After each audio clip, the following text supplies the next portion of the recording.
삼형제의 장남과 결혼해 아들 둘이 있습니다. 아들 둘 모두 결혼해 잘 살고 있어요. 남편과 결혼 후 시부모님을 모시고 살았습니다. 일찍 결혼해 시동생들은 모두 미혼이었습니다. 시부모님이 농사를 지으시다 보니 늘 바쁘셨습니다. 당연한 듯 나이 차이 얼마 나지 않는 미혼 동생들의 뒤치다꺼리까지 제목이었습니다. 다 큰 성인인데도 불구하고 손 하나 까딱하지 않았었죠. 저도 결혼 전부터 하던 작은 가게가 있어 일을 하러 나가려고 하면 작은 시동생은 취업 준비하느라 바쁘니 이거 해달라 저거 해달라며 종부리듯 대했습니다. 신혼생활도 없이 이렇게 사는 게 지쳐 남편에게 우리끼리 1년만이라도 따로 살다가 들어오면 안 되냐고 물었고, 시부모님과 상의해 본다고 했던 남편은 저의 뜻을 따라주었습니다. 다행히 제 가게에 작게 붙어 있는 방이 있어 그곳에서 생활하기로 했습니다. 작기는 해도 두 사람이 생활하기에는 불편함이 없는 크기였어요. 그렇게 나와 생활한 지 한 달도 안 됐을 무렵 막내 시동생이 가게로 찾아와 이곳에서 같이 지내겠다고 했습니다. 형이랑 상의해봤냐? 여기 방 하나인데 같이 지낼 공간이 없다 했더니 괜찮답니다. 그냥 구석에 이불 하나 펴고 잠만 자겠다고 합니다. 시부모님도 그러라고 했다며 막무가내였습니다. 남편에게 말했더니 난처해하면서도 본인 동생을 데리고 있기를 원하는 눈치였습니다. 나 모르게 시부모님과 얘기가 다 된 후 연기를 하는 거겠지요. 좁아터진 공간에서 시동생과 함께하는 이상한 신혼생활이 시작됐습니다. 불편한 사람은 저뿐이었어요. 도저히 참을 수 없던 저는 그냥 가게를 정리하고 집으로 들어가겠다 했고, 그렇게 다시 시집살이가 시작되었습니다. 시간이 흘러 아들 둘을 낳고 아이들 키우며 지냈고, 시동생들도 모두 결혼해 각자 가정이 생겼습니다. 그러다 보니 시부모님께서는 오랜 농사를 모두 정리하신 후 자식들에게 똑같이 집을 하나씩 해주시고 도시로 나와 장남인 저희들과 함께 살 집을 알아보셨습니다. 시부모님이 나쁜 분들은 아니지만 장남한테만 바라고 기대하는 게 많으셨습니다. 3층짜리 단독주택을 매입하셔서 각 층에 거주하고 남는 집은 세를 놓아 생활했습니다. 각자 공간이 생기니 그나마 숨통이 트였습니다. 고된 시집살이를 한 건 아니지만 한 공간에서 생활하는 게 너무 힘들었으니까요. 그렇게 아이들도 커갔고 큰 문제 없이 지내던 중 곧 아버님의 칠순이었습니다. 평생 농사만 지으시며 여행 한번 다녀보지 못하신 부모님. 이번 아버님 칠순 때 두 분 제주도 여행 보내드리는 게 어떤지 자식들 모여서 상의하였습니다. 모두 번듯한 직장에서 한 자리씩 하고 있고 동서들도 모두 일을 하고 있어 경제적으로 여유롭게 살고 있습니다. 자식들 똑같이 돈을 모아 여행 보내드리자 하니 아들들은 좋다고 하였습니다. 그 순간 작은 동서가 얼굴을 찌푸리며 여행 보내드릴 만큼의 여유가 없어 30만 원 이상은 보탤 수 없다고 했습니다. 작은 시동생이 뭐라 말할 틈도 없이 눈을 흘겨보며 시동생의 대답을 강요하는 듯 했습니다. 둘째가 그렇게 나오자 막내 동서 역시 기어들어가는 목소리로 우리 집도 애가 셋이라 여유가 없어요 하며 30만 원도 힘들다는 식으로 말을 하더군요. 바보 같은 시동생들은 아내들의 기에 눌려 갑자기 벙어리가 된 듯 했습니다. 장남인 남편은 화가 났지만 동생들 집안 싸움 만들고 싶지 않아 그냥 모두 가라고 내보냈고 모두 돌아간 뒤 동생들 내외에 실망한 모습이었습니다. 한참을 생각하던 남편은 나에게 조심스레 이야기를 했습니다. 그냥 우리가 여행 보내드리자. 그러면 동생들은 알아서 용돈이라도 드리겠지 해서 그렇게 하기로 하고 두 분께 말씀드린 후 진행했습니다. 나중에 알고 보니 여행 가서 쓰시라고 용돈을 드렸는데 각 집에서 20만 원씩 드렸다고 하더군요. 기가 찼습니다. 아버님께서 논밭 정리하시면서 해준 집값이 많이 올라 최소 3배 이상은 올랐을 텐데 자식들에게 미리 다 나누어 주셔서 빈털털이라고 아들들이나 동서들이 저렇게 나오나 할 정도로 무심하고 남대하듯 했습니다. 한 달에 한 번 찾아뵐까 말까 할 정도였으니까요. 본인들 친정에는 하루가 멀다 하고 드나들면서 이것저것 많이도 해다 날랐더군요. 명절 모임 때 얘기나 하지 말지 얘기 안 하면 모를 일을 본인들 입으로 떠들어대니 알고 싶지 않아도 알게 되어 화만 납니다. 그리고 몇 년 후 어머님 몸이 좋지 않아 병원에 다녀왔는데 자궁암말기라는 진단을 받았습니다.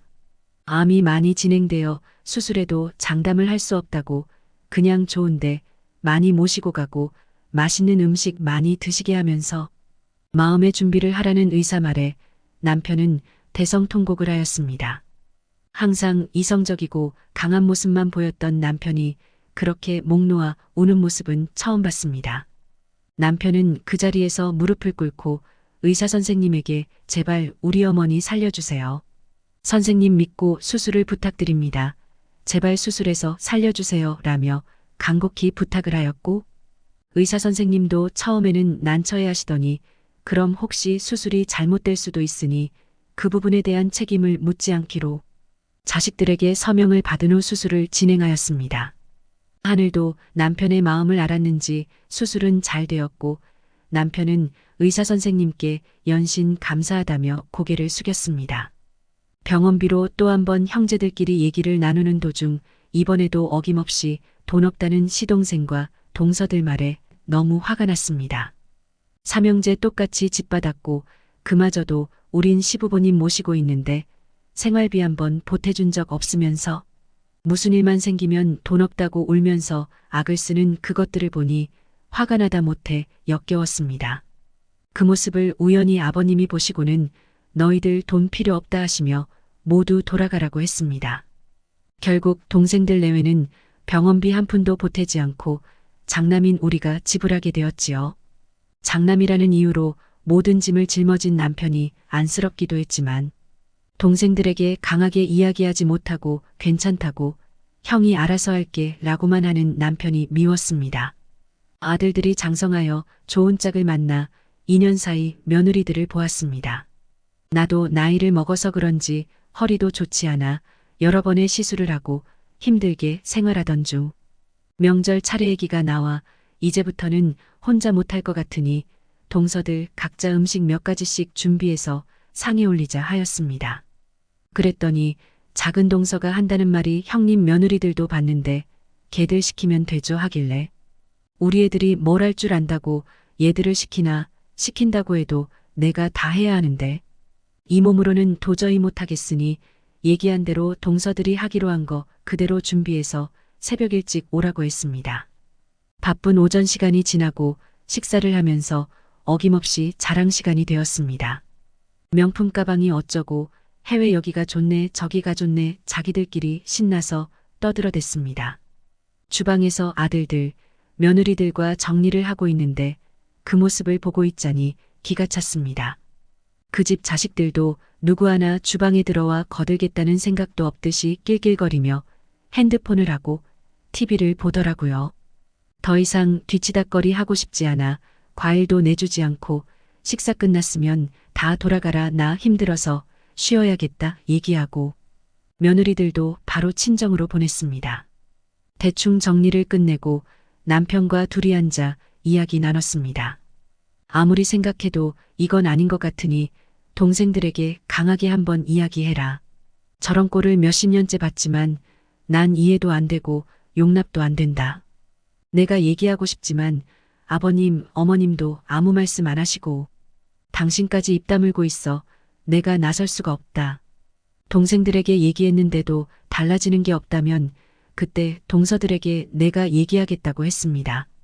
남편은 한참을 아무 말 없이 앉아 있다가 알겠다 하고는 운동 좀 다녀오겠다며 자리를 피했습니다. 동생들에게 한없이 약해지는 남편인 걸 알기에 이번에도 별말 안 하겠구나 하며 제 마음을 추스렸습니다. 어느덧 아버님의 연세가 80이 훌쩍 넘어 90을 바라보실 때쯤 거동이 불편하셔 집과 가까운 요양병원에 모셨습니다.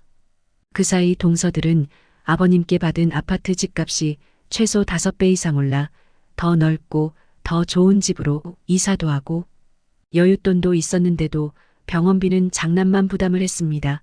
돈 없어요. 징징거림이 또 통한 거지요. 그렇게 1년 반 후 명절 연휴 끝에 아버님이 돌아가시고 가족은 슬픔에 빠져 있었습니다.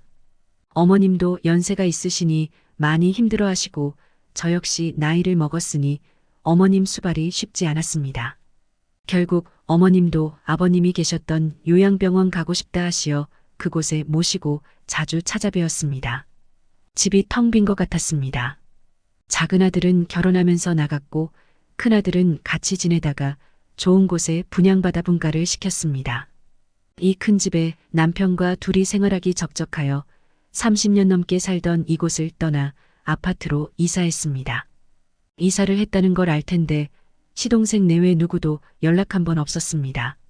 아니, 정확히 말하면 아버님 돌아가신 후 한 번도 연락이 없었습니다. 남편이 어머님 병원에 모시고 병원비 문제로 동생들과 연락을 했다고 했는데 그때도 아버님 조의금 들어온 걸로 병원비 하면 되지 않냐고 돈 없다고 했더랍니다.